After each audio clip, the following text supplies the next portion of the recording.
цаана өнөөдрийн бичлэгээ өргөхөд бэлэн боллоо. Өнөөдрийн хэрэг 2020 оны 7 дугаар сарын 6-нд Ханжаоватын Сжичэн цагдаагийн хэлтээс 3 хүн хэрэг мэдүүлэхээр ирсэн мөчөөс эхэлнэ.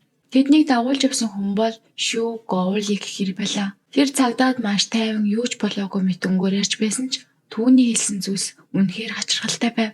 Тэрээр эхнэр Лаи Хүлийн уурчин дотор хувцастайгаа гэрээсээ гараад алга болсон гэж мэдүүлжээ. Тэр эмэгтэй гар утас төрөвч иргэний үнэлэх машины дэлгүүргээд юу ч аваагүй бүх зүйл нь гэртээ бэр байсан гин. Энэ бол үнэхээр юр бусын нөхцөл байлаа. Гуоли эхнэрээ шүн хин нэгэнтэй хамт зугцсан байж магадгүй гэж хэлсэн байна. Гэвч хамт ирсэн том охин уйлан сандарч байсан бол дүүгийнх нь хөв. Миний аав эгч бол уйлыг маш сайн баримталдаг хүн. Ингэж гинэд гэрээсээ явах ямар ч шалгаан байхгүй гэж цагдаад хэлжээ. Харин Гуолиг гайхмаар нь маш тайван хэвээр байв. Тэр үйл явдлын дарааллыг маш тодорхой тайлбарсан юм. 7 дугаар сарын 4-нд эхнэртэйгээ хамт эмнэлэгт очиж юм авсан. Үдээс хойш эхнэр нь бага охинтойгоо хамт төрсөн өдрийн билүү авахар гарсан.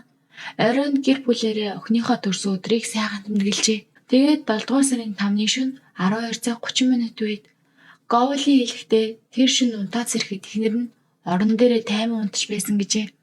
Харин өглөөний 5 цаг 30 минутын үед дахин сэрэхэд эхнэр нь алга болсон байсан гин. Эхэндээ тэр эхнэрээ эрт босоод дасгал нэгээр гарсан байж магадгүй эсвэл хэд хоногийн өмнө маргалцсанаас болж том охиныхоо гэрт очисон байх гэж бодсон гэж мэдүүлсэн байна. Тиймээс тэр өдөржин хүлээжээ. Гэвч маргааш нь том охин нь ээж ажилдаа яриаггүй байна гэж залгахад ямар нэгэн зүйл буруу болсныг ойлгосон гэв. Үүний дараа тэр цагдаа таньсан байна. Цагдаа нар дуудлага амгах заа шууд мөрдөн шалгалцаад оржээ. Эхлээд орон сууцны хорооллын камерын бичлэгүүдийг шалгасан байна. Самбао Бэйван бол ухаалаг хамгаалалтай орон сууцны хороолол 6 байранд гэхэд нийт 96 камер сурлуулсан. Харин хорооллын гадна талд нь бараг 1000 орчим камер ажиллаж байсан. Цагдаа нарын бодлоор Лаи Хүли барилгаас гарсан бол заавал аль нэг камерт бичигдсэн байх ёстой. Гэвч шалгалтын үр дүн бүх хүнийг цочирдуулжээ. Тусгай мөрдөн шалгах баг хэдэн зуун цагтааг дажilж нийтдээ 6000 гаруй цагийн камерын бичлэгийг өдөр шөнөгүй шалгасан байна.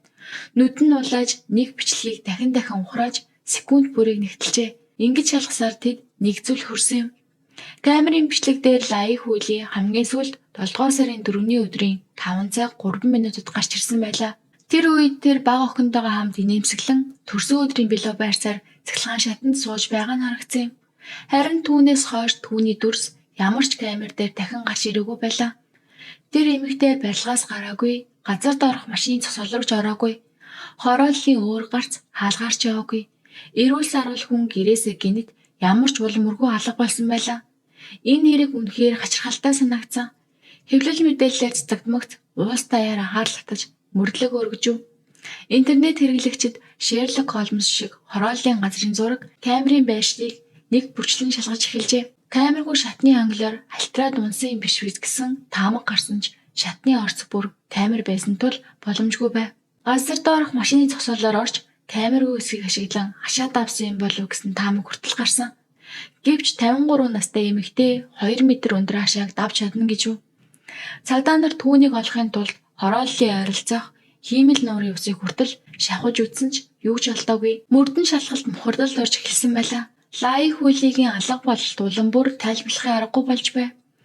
Яг энэ үед түүний нөхөр Гоули гинэд маш идэвхтэй болж эхэлжээ. Тэр өөрөө сайн дураараа хэвлэлд ярилцлага өгч камерын өмнө санаа алдаж зовж буй мэт дүр үзүүлж байв. Нүд нь улааж камерын өмнө эхнэр минь хизээ эргэж ирэх вэ? Амьд байгаа юм уу? Өгсөн юм уу? Миний охин яах вэ? Миний амьдрал яах юм бэ гэж орилсон байна. Гэвч түүнээс ч илүү олон хүнийг зочирдуулсан нэг зүйл байлаа. Сэтгүүлчийн асуултад Гуоли эхнэрээ ганцаараа ямар нэг шийдвэр гаргаж чаддгүй хүн битээр доромжилж хариулсан нь олныг зочирдуулсан. Эхнэр нь сургаггүй болцоход байхад яаж ийм байдлаар түүнийг доромжилж ярьж чаддаг байна вэ? Түүний хэд тайван байдал, үг хэллэгт нь шингэсэн үл таамсарлал, дорд үзэл олон хүний сэжгийг улам нэмэгдүүлв.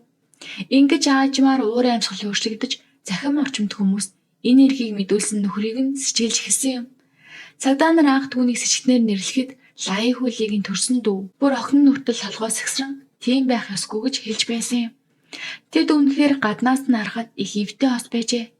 Харин энэ бүхэн яагаад боломжгүй мэт санагдаж байсан бэ гэдгийг ойлгохын тулд 1987 он руу буцаж очих хэрэгтэй. Тэр үед Лай Хүли дөнгөж 19 настай байлаа. Тэр Ханжаавуудын ойролцоох хөдөө нутгаас ирсэн энгийн нэг охин байсан юм.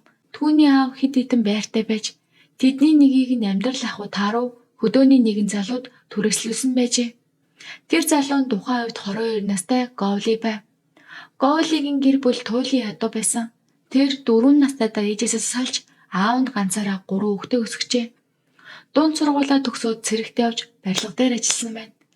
Цэргээ саллагдсны дараа төрлөх хотдоо үйлдвэрийн ажилтан болоод насан туршдаа амьдрахыг хүсээгүй тул хувь зайгаа өөрчлөхөөр Ханжаавыг зоржээ. Тэр ядууч хэлээ цэргийн алт хаасан царайлаг байсан учраас байрны эзнийх нохон Лай Хүлийг сэтгэлийг татсан юм. Харин Говлич бас сайхан дөрвтэй айлын ганц охин дурлжээ. Тэдний хувьд энэ бол туйлын гинэн цэвэр ариун үе байсан юм. Тэд удалгүй хайр сэтгэлийн холбоотой болж бие биенийхээ анхны хайр болсон юм. Гэхдээ тухайн үеийн нийгэмд ижил гарал угсаатай хүмүүс гэрлэх ёстой гэсэн ойлголт хүчтэй байсан тул энэ харилцаа эхнээсээ л цаад бэрхшээлээр тулгарчээ. Тэр хоёрын хоорондын ялгаа дэндүү их байв. Лай Хүлигийн эцэг их охиноо гаднаас ирсэн ядуу залуутай хайр сэтгэлийн холбоотой болсныг мэдээд маш их дургуутсан байна. Тэд тэднийг салахын тулд бүхий л аргыг хэрэглэж эцэст нь Говлиг байшингаасаа уун гаргав. Лай Хүли сэтгэлээр унсан ч эцэг эхийн үгийг дагаж нутгийнхаа нэгэн эртээ гэрлэн даруухан амьдрал эхлүүлжээ. Харин Говли гомдол орслоор дүүрэн Шанхай руу явсан байна. Тэр заавал амжилтанд хүрнэ гэж өөртөө амлажээ. Шанхайн захад очиод тэр нутгийнхаа хүмүүсийн тусламжтайгаар нугасны ферм байгуулсан байна. Санаандгүйгээр бизнес нь нэлээд амжилттай болж тэр удалгүй гэрлэж хүүтэж болжээ. Ингэснээр хоёр хүний амьдралын зам бүрмөсөн салж дахин уулзахгүй мэт санагдаж байв. Гэвч 10 хэдэн жилийн дараа тэд дахин уулзна гэж хинч төсөөлөөгүй. 2004 онд Говлигийн нэг найз Ханжаав хотод ажиллаар яваад санамсаргүй Лай Хүлийтэй таарсан байна. Тэр түүний холбоо барих дугаарыг авч Говлиг дамжуулжээ. Говли утсан аван залгах тэр мөчид олон жилийн турш сэтгэлдээ тээж явсан хайр хорсолж зэрэг оргилжээ. Тэр үед хоёул аль хэдийн гэр бүл хүүхэдтэй болсон байв. Гэхдээ анхны хайрын харамсал Говлигийн сэтгэлд өргөс шиг шигдэн үлдсэн байлаа. Түүн дээр нэмээд Лай Хүли амьдарч байсан Самбоо тосон удалгүй нураах дахин төлөвлөх бүсэд орно гэсэн яриа гарч эхэлсэн юм. Хэрвээ нураалт эхлэвэл Лай Хүли ганцхан шөнийн дотор хэдэн сая оны нөхөн олгоор авч шинэ байртай болж гэнэт чинээлэх хүн болж хувирах боломжтой байв. Говлич бас яг тийм мөрөөдөл хийж байлаа. Нэг л өдөр амьдралаа бүрэн өөрчилж гэнэт баян болох. Тийхүү хуучин хайр дахин дүрлжиж тэд өөр өөрийн гэр бүлийн орхин хамтдаа дахин амьдралаа эхлүүлэхээр тохиролцжээ. Энэ шийдвэр амархан гарсангүй. Хоёулаа салахын тулд янз бүрийн арга хэрэгэлсэн байна. Лай Хүлийн нөхрөө 2 удаа шүүхэд өгч заавал сална гэж зүтгэжээ. Бүр зориуд мөнгө зээлж нөхрөө дарамтлаж байсан удаач байсан гэдэг. Харин Говлигийн арга илүү аимшигтай байв. Тэр салалтын явцдаа хуучин эхнэрийнхээ хүзүү боож салахгүй бол ална гэж сүрдүүлж байсан нь хожим тогтоогдсон юм. Олон жилийн маргаан тэмцлийн эцэст тэд 2008 онд эцэст нь аль бие ёсоор салж удалгүй дахин гэрэлсэн байна. Шанхайд олон жил ажилласан Говли эхнэрийнхээ овогт бүртгүүлж орсон суух хаягаа шилжүүлснээр Ханжаав хотын аль бие ёсны орсон суугч болсон юм. Өмнө нь төр орсон суугч байсан тэр ингэжил жинхэнэ Ханжаавгийн иргэн болжээ. Энэ харилцааг улам баталгаажуулахын тулд 41 настай Лай Хүли эрсдлийг үл хайхан хүүхэдтэй болохоор шийдсэн байна. Дараа жил нь тэр охин төрүүлжээ. Гаднаас нь харахад тэд төгсгөр бүшиг санагддаг байв. Гэвч үнэн хэрэгтээ энэ гэрлэлт хайр дээр биш харин далд ашиг сонирхолтой тогтож байлаа. Лай Хүлигийн гэр бүл байшингаа нураалгасны дараа өрхийн бүртгэлд 3 хүн байсан учраас их хэмжээний нөхөн олгоор авч 2 байр авсан байна. Нэг нь 55 м квадрат жижиг байр, нөгөө нь 100 м квадрат том байр байв. Тэд жаахан засвар хийсний дараа жижиг байранд нь нүүж оржээ. Говлигийн анчил тогтургүй болж байнгын орлогоо болсон тул хаяа холын зайн ачааны машин барьж амжиргаагаа залгуулж байв. Гэвч энэ нь хангалтгүй байсан тул өмнө нь Шанхайд нугасны фермээс олсон мөнгөж бүгдийг нь дуусгасан байлаа. Лай Хүли өндөр боловсралгүйч маш хөдөлмөрч эмэгтэй байсан. Хэдийгээр байр их хэмжээний мөнгөтэй болсон ч тэр амарч суусангүй. 53 настайдаа цэвэрлэгчээр ажиллаж сар бүр тогтмол 4,000 ёны орлоготой байжээ. Харин Говли дахин төлөвлөлтийн нөхөн олгоор авсныхаа дараа эцэст нь хувь заяагаа гартаа хатглаа гэж бодсон байна. Тэр энгийн жирийн амьдралаар цааш амьдрахыг хүсгээ болж үргэлжил том амжилт мөрөөддөг болжээ. Гэхдээ бодит байдал Говлигийн төсөөлснөөс тэсвэр байлаа. Тэр өндөр боловсралгүй тодорхой мэрэгжил ур чадваргүй хүн байсан тул Ханжаа шиг том хотод амжилтанд хүрэх нь амаргүй байв. Ингээд тэр мөнгө хурдаа олж чадна гэж бодон хувьцааны зах зээл рүү оржээ. Гэвч хувьцаанд мөнгө хэрэгтэй. Дахин гэрэлсний дараа Гойли тогтмол ажилгүй байсан тул эцэст нь ихнэр Лаи хүлээг ханджээ. Нөхрийнхөө бизнесийг дэмжих гэсэн үү? Эсвэл одоо ч түүнд итгэж хайрлаж байсан уу? Лаи хүлийн удалгүй түүнд 1,600,000 юан өгсөн байна. Гойли ямар ч туршлагагүйгээр хувьцаанд орж бараг л санаанд оромгүйгээр тэр мөнгийг богино хугацаанд бүр алдсан юм. Энэ асар их алдагдал тэдний харилцаанд анхны том ан цавыг үүсгэв. Лаи хүлий маш их уурлаж бас ихэд сэтгэлээр унсан юм. Нөхөр нь яагаад ийм зөрүүд бодлогогүй байсныг ойлгож чадахгүй байна. Тэр цагаас хойш гэр бүлийн уур амьсгал байнга хэрүүл, гомдол, үхэлтэй дүүрж эхэлсэн байна. Ойр дотныхны яриагаар бол тэд энэ асуудлаас болж тоо томшгүй олуудаа маргалцсан гин. Бүр уур нүрсэн Лаи хүлий салъя гэж хэлж байсан ч удаач бий. Харин эрх мэдэл дуртай, эхэмсэг зантай Гойлигийн хувьд эхнэрийнх нь зэмлэл бол тэсэршгүй зормжлол байв. Тэр гаднаа юу ч хэлээгүй ч зүрх сэтгэлдээ хорсол, үш хонцон хөрмтлүүлж эхэлсэн юм. Нөгөө талаас эдийн засгийн ялгаа улам тодорч байв. Дахин төлөлтийн нөхөн олгорыг Лаи хүлийгийн аавын олон жилийн хөдөлмөрийн үр дүн гэж үзсэн тул бүх үйл хөдлөх хөрөнгө Лаи хүлийгийн нэр дээр бүртгэлтэй байжээ. Тэр зөвхөн байртай болоод зогсохгүй нийтдээ 8-9 сая юаны хөрөнгөтэй болсон юм. Гэр бүлийн тэргүүмийг тарагдагч Гойли боддоор 1 ч юаныг өөрийн дураар зарцуулах хэрэггүй байв. Энэ байдал түүнд байнгын дарамт дорд үзэгдэж буй мэдрэмжийг төрүүлж байлаа. Тэр дахин ноёрхох, бүхнийг өөрийн мэдлэлд авах арга зам хайж эхэлжээ. Тэр үед Гойлигийн том хүү гэрлэх насандаа хүрчээ. Тэр хуучин эхнэртэй Ханжаа хотод хүүдээ зориулж шинэ байр авч өгнө гэж амласан байсан тул Лаи хүлээтэй ярилцаж 110 м² хэмжээтэй том байрыг хүүгийнхээ нэр дээр шилжүүлэхийг хүссэн байна. Гойлигийн бодлоор энэ бол шударга шаардлага мэт санагдсан. Хэрвээ Ханжаа хотын орсон суугч болж амжаагүй бол ийм их нөхөн олгоор 2 байрч олдохгүй байсан гэж тэр үзсэн юм. Гэвч Лаи хүлий ингэж бодоогүй. Түүн дээр нэмээд тэр өмнөх нөхрөөсөө төрсөн том охиндоо байрыг нөвлүүлж өгнө гэж аль хэдийн амласан байжээ. Иймээс тэр Гойлигийн хүсэлтийг эрс татгалзсан юм. Энэ мөчөд Гойлигийн сүүлчийн найдвар нуран унав. Ажил төрөл нь бүтэхгүй, гэртээ нэр хүндгүй, мөнгийг нь ихнэр нь бүрэн хяндаг.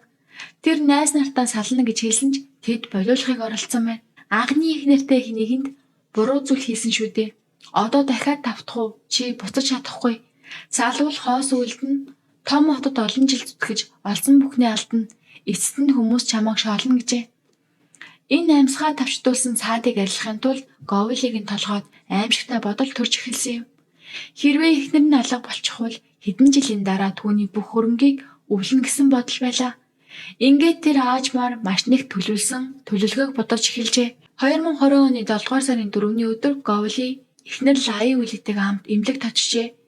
Тэр шүдэ ахуулсан бол эхнэр нь даралтны эм бичүүлсэн байна. Гаднаас нь харахад Гойли өмнөх шигээл анхаарал халамжтай, ээлдэг нөхөр мэт байв. Хинч түүнийг сэжиглэхээргүй ердийн нэг гэр бүлийн өдөр шиг өнгөрсөн юм. Үдээс хойш Лаи хүлий арилаа тараад 11 настай бага охиныхоо төрсөн өдөрт зориулж билүү бас шинэ ном авах гэж охиноо дагуулan гарчээ. Оройн гуруулаа гэртээ цуглаж Гойлигийн бэлдсэн оройн олыг идсэн байна. Дараа нь тэд охиныхоо төрсөн өдрийн лагаасааж төрсөн өдрийн минь төргийг дуулжээ. Гаднаас нь харахад дулаахан тайван гэр бүл шиг санагдана. Гэвч тэр тайван байдлын цаана аимшигтай зүйл аль хэдийн нуугдаж байлаа. Оройн ол бэлтгэхийн өмнө Гойли гал тогоонд махны машин ажиллаж байсан юм. Хоолндоо анхаарал хандуулж байсан тул махны машиныг угаах ажлыг эхнэртэй даатгсан байна. Гэтэл Лаи хүлий угааж байхдаа эрэнд нь гараа зүсэж цусгарчээ. Өвдөлт уур бухимдал нь зэрэгцэн гарч ирж Лаи хүлий угаалгын өрөөнөөс гарч ирээд Гойли рүү хашгирч эхэлжээ. Магадгүй энэ нь түүний хувьд энгийн нэг гомдол өглөл байсан байж болох ч аль хэдийн сэтгэл зүйн өв докторгүй болсон Гойлид энэ нь тэсрэх тохиомж сонсогдсон юм. Хүүхдийнхээ өмнө хэрүүл үүсгэхээс айсан тул уур илэнгээ дотроо дарж эхнэрийнхээ шархыг болгоомжтой цэвэрлэж боож өгчээ. Гэхдээ яг тэр мөчид Гойли өнөө шин заавал хийх ёстой гэж бодсон байна. Орой болж гэр бүлийнхэн унтахаар билээ. Өмнөгшгөө эхнэр охин хоёр унтахынхаа өмнө тус бүр нэг аяг сүү удаг байв. Гойли тэдний сүүг халааж ширээн дээр тавьж өгсөн байна. Эхнэр охин хоёр сүүгөө ууж байхад тэр эргэлзсэн ч эцэст нь төлөвлөгөөгөө хэрэгжүүлэхээр шийдсэн. Тиймээс сүүнд нь унтуулах юм ижээ. Шүн дунд өнгөрөх үед Говли унтлахын өрөөнд орж дэр авч лаяа хүлээгийн нүрэн дээр дарсан байна. Эхнэр нь хэсэг эсэргүүцэж хөдөлсөн ч удалгүй биеийн сулран бүрэн намжив. Тэр үед Говли дэрээ авсан байна. Орны дэргэд зогсож эхнэрийнхээ зохицыг нэг цаг гаруй чимээгүй ширтэн зогссон юм. Тэр мөчид түүний толгойд юу эргэлдэж байсан бол хинч мэдэхгүй. Удалгүй Говли аимшиг төлөвлөгөөгөө хэрэгжүүлж эхэлжээ. Тэр зохицыг угаалгын өрөө рүү чирэн оруулж хаалгаа ав. Урьдчилан бэлдсэн олон үлдэлт хутга зүсэгч багаж гаргаж ирсэн байна. Шанхайд байхдаа мянган нугас Недалд сурсан тэр хүн энэ удаа өөрийн эхнэр дээрээ тэр туршлагаа ашигласан юм. Тэр маш тайван, маш үр ашигтай ажиллаж байлаа. Хажуу өрөөнд унтаж байсан охиноо сэрээвгүй тулд хөдөлгөөн бүрээ аль болох чимээгүй хийжээ. Эхлээд мах ясыг салгаж дараа нь махыг жижиглэн ирсэн байна. Хатуу ясуудыг царимс нухдаг шиг дахин цохиж хэлбэрийг нь танигдахгүй болтол нь бяцалжээ. Жижиглсэн махны ихэнхийг усан тольж нойлын суултур руу урсгасан байна. Шүнжин суултуурын ус татах чимээ тасралтгүй үргэлжилжээ. Доод давхрын хөрш эмэгтэй энэ хачин дундаас болж сэрсэн гэдэг. Тэр хүн хожин цагтаад шүн дунд сэрээ дахин унтах хүртлээр доор хаяж 40 минутын турш суултуурын ус татах дуу сонссон гэж мэдүүлжээ. Тэр үед дээд давхарт яг ямар аимшигт зүйл өрнөж байсныг тэр яаж мэдэх вүлээ? Говли суултур руу урсгаж болохгүй Томяс махны эсгүүдийг хар өнгийн гэлгар утанд тусдан нийжээ. Гаднаас нь харахад яг л хоолны үлдэгдэл эсвэл гахаан яс шиг харагдахаар бэлдсэн байна. Тэр ууднуудыг гал тогоондоо хадгалж байгаад 2 хоногийн турш шүн харанхуйг ашиглан хэд удаа орон сүнсний хорооллын гадна хогийн самнуудад тараа хийжээ. Бүхнийг зайлуулсны дараа тэр цэвэрлэгээ эхэлсэн байна. Говли асар их хэмжээний угаалгын бодис цэвэрлэгээний шингэн хэрэглэж угаалгын өрөөний булан дохой бүрийг дахин үрж угаажээ. Тэр шүн усны талаар бараг 2 тонн орчим ус хэргэлсэн улмөр үлдсэн байна. Үүр зайх үед угаалгын өрөө яг л ямар ч зүйл болоогүй мэт цэвэрхэн болсон бай. Говли санаа зовсон гунигтай мэд дүрх гарган өөрийгөө тайвшруулжээ. 2 хоногийн дараа тэр лаяа хүлээгийн том охин мөн дүүгийнх нь хүүг дагуулan цагдаагийн элцэс очсон байна. Үүгээр зогсохгүй телевизийн нэвтрүүлэгт оролцож бүх хэдтийн өмнө санаа зовсон нөхөр болж жүжиглсээр байлаа. Гэвч нэг өдөр цагдаа нар цэвэрлэх байгууламжаас олдсон хүний идэрхтний үлдэглэлийг барьсаар Говлигийн өмнө гарч ирэхэд 18 хоногийн турш өөрийгөө үнэнч нөхөр мэт дүр эсгэж явсан түүний сэтгэл зүй тэр дорой нуран унжээ. Түүнийг 9 цагийн турш байцаасны эцэст Говли эцэст нь бүхний хүлээн зөвшөөрчээ. Тэр гэр бүлийн маргааны улмаас эхнэрээ алж дараа нь зохицыг нь хэрчиж устгасан бүх үйл явцыг нэг бүрчлэн мэдүүлсэн байна. 2021 оны 5 дугаар сарын 14-нд Ханжоу хотын дунд шатны шүүхэд анхан шатны шүүхурал эхэлжээ. Прокурорууд усны талуурын бичлэг, доод давхрын хөшөөний мэдүүлэг, цэвэрлэх байгууламжаас олдсон хүний эдийн ДНХ шинжилгээ, мөн Говлигийн багаж утга худалдаа авсан баримтуудыг нотлох баримтаар шүүхэд танилцуулсан байна. Эдгээр баримтуудын өмнө Говли шүүх танхимд буруугаа хүлээжээ. Тэдний харилцааны талаар асуухад тэр уйлж би түүнийг хайрлаж байсан. Гэхдээ бас үзээ хатдаг байсан. Тэр миний 30 жилийн хайр гэв. Тэр мөн гэрлэлтийн явцад өөрийнх нь эрх мэдэл бардам зан наажмаар хорсол болж хувирснаас ийм хэрэг хийсэн гэж мэдүүлжээ. Шүүхийн явцад нэгэн жижиг боловч сэтгэл эмзэглүүлэн үйл явдал болсон байна. Говлигийн өмгөөлөгч түүний 12 настай охины бичсэн цагтлыг шүүхэд танилцуулжээ. Би ээжигээ аль хэдийн алдсан. Аавыгаач бас алтрыг хүсэхгүй байна гэж бичсэн байна. Охины энэ үгийг сонсоод Говли шүүх танхимд сүхэн уйлж эхнэрээсээ уучлалгүйж байна. Охиноосоо уучлалгүйж байна гэж дахин давцсан юм. Гэвч ийм сэтгэл хөдлөх орлого шүүхийн шийдвэрт нөлөөсөнгүй. Шүүх түүний гэмт хэргийн арга барил нь онц хэрцгий, нийгэмд үзүүлсэн хор уршиг нь асар их бөгөөд хүний ёс зүг давсан хэрэг гэж дүгнжээ. Ингээд 2021 оны 7 дугаар сарын 26-нд Ханжоу хотын дунд шатны ардын шүүх Говлид санаатай хүн алах гэмт хэрэгт цаазаар ахяал оноосон байна. Шүүгч цаазаар аавна гэх үгийг хэлэх агшинд хэдхэн минутын өмнө уйлан гимшиж байсан Говли гинэд өөрийгөө барьж чадалгүй. Энэ бүхэн худлаа би хэнийг ч алаагүй гэж орилж эхэлжээ. Түүний өмгөөлөгч хүртэл тухайн үед сэтгцэн шинжилгээ хийх хүсэл гаргасан байна. Гэвч Говлигийн хэрэг үйлдэх бэлтгэл маш нарийн байсан. Мөн удамшлын сэтгцийн өвчний түүх байгаагүй тул шүүх энэ хүсэлтийг хүлээн аваагүй юм. Анхан шатны шүүхийн дараа дав залдахгүй гэж мэдэгдэж байсан Говли эцэст нь бодлоо өөрчилж дав залдсан байна. 2022 оны 4 дугаар сарын 8-нд Жежамужийн дээд шүүхэд дав заалдах шүүх хурал болов. Энэ удаа Говли өмнөх мэдүүлгээ бүрэн ницааж гин бурууга хүлээхээс татгалзан өөрийгөө гимгүй имэн суллахыг шаардав. Өмгөөлөгч нь цаазын ял өгөхөд хангалттай тодорхой нотлогоо байх ёстой гэж үзэн цагдаа нарын байцаалд шахалттай байсан. Мөн байгаа баримтууд аллагыг шууд нотлох уу гэж маргасан юм. Жижамужийн дээд шүүх хэргийг дахин нэгтэлсний эцэст анхан шатны шүүхийн баримт нотлогоо бүрэн яалаа оноох үндслэлтэй гэж үзэн дав заалдах гомдлыг хэрэгсэхгүй болгож цаазаар авах ялыг хэвээрүүлдэжээ. Үүний дараа Хятадын дээд аржийн шүүгч мөн адил хэргийг хянаж Говлид онсон цаазын ялыг эцэслэн баталгаажуулсан байна. Гэмт хэрэг үйлдэгснээс 3 жилийн дараа 2023 оны 3 дугаар сарын 21-нд Говлид Ханжаа хотод цаазаар авах ялыг гүйцэтгэжээ. Цаазын ял гүйцэтгэхийн өмнө түүнд гэр бүлийнхэнтэйгээ уулзах боломж олгосон байна. Тэр үедээ Алидийн ээжгүй, удахгүй аавгүй болох гэж байгаа бага охиндоо сайн сурч хурдан том болоорой гэж хэлсэн гэх яриа бий. Говли нас барсны дараа түүний болон Лаи хүлээгийн ихэнх хідөрөнг бага охинд нь өвлөгдөжээ. Харин өмнөх эхнэрээс төрсөн том хүн дүүгөө өсгөх хүсэлтэй байгаагаа илэрхийлсэн ч энэ нь өв хөрөнгөтэй холбоотой нөхцөлтэй байсан гэх мэдээлэл бий. Эцэст нь шүүх бага охиныг эгчийнхэн насрамжид өгөхөөр шийдвэрлэжээ. Аимшигт хэрэг гарсан тэр орон сууц өнөөдөрч муу ёрын дурсамж хэвээр үлдсэн байна. 4 жилийн дараах байдлаар Самбоу Бэйон хоронлын 4-р байр 801 тод төдийгүй дээр дор хажуу ялуудын орсон суугчид бараг бүгд нүүж явжээ. Одоо тэр байр хоосон хинч амьдрахыг хүсдэггүй газар болсон байна. Говли эхнэрээ өнөөж зөгцийг нь хэрчиж устгасан энерги нь гаднаасаа энгийн мэт харагддаг гэрлэлтийн цаана хэрцгий аимшигтай муу зүйл аажмаар бий болж болдгийг харуулсан томоохон анхааруулга болсон юм. Энэ нэмэгдэлт явдал ганц өдрийн уур хилэнгээс бус 30 гаруй жилийн турш хуримлагдсан хуваажсэн зан шунал хорслоос үүдэлтэй байлаа.